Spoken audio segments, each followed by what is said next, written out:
When I began my interest in aviation, the thing one used to do in those days was hang around outside airfields, and when you saw an airplane you would underline the number in a little book. The compiler of that book was John W.R. Taylor, who was also the fourth editor of Jane's All the World's Aircraft, and I never in a million years thought that I would end up working under his tutelage.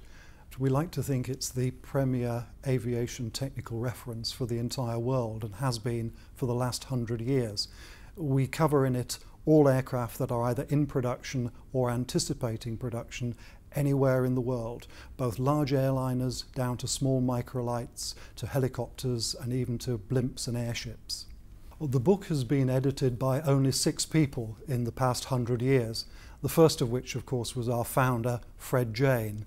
And he trained the second editor, C.G. Gray, who trained the third editor, who trained the fourth editor, who was working with the fifth editor, and then the fourth editor also trained me as well. So I like to think that I have a hand back straight to Fred Jane, the founder of the book.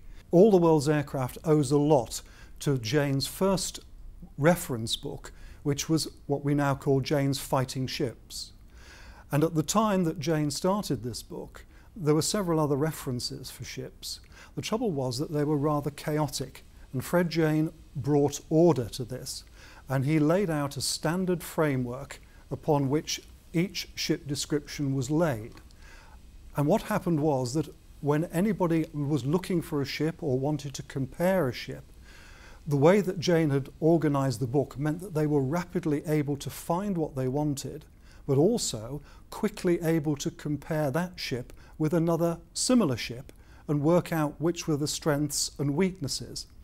And Fred Jane took that approach when he started All the World's Aircraft, which is why it's so simple to compare one aircraft with the other in Fighting Ships and All the World's Aircraft, and for the customers quickly to compare one with the other, come to conclusions about their potential. It was a masterstroke, and we owe the success of both publications to Fred Jane's genius and common sense. We used, in the old days when All the World's Aircraft was just paper, to have an on-season and an off-season. Now, for the benefit of our electronic readers, we're updating throughout the year, and every 31st of December we take whatever we've done, and that is then frozen in time and provides the basis of the paper version of the book, which continues to appear each year. We've only produced 97 editions in 100 years. That is mostly due to enemy action. During the First World War, All the World's Aircraft missed one entry because Fred Jane censored the information on British aircraft in order to make sure that the enemy forces didn't find out things that they shouldn't have done about our aircraft. But the situation, so far as censorship was concerned, was quickly resolved, and the book then continued to appear. In the Second World War, 2 issues were missed. The first one was due to enemy bombing. The second one was due to pressure of work. But it did mean that the 1945 edition, which was published early in 1946, was able to benefit from all the information that was gathered from assessing German aircraft after the war had been won.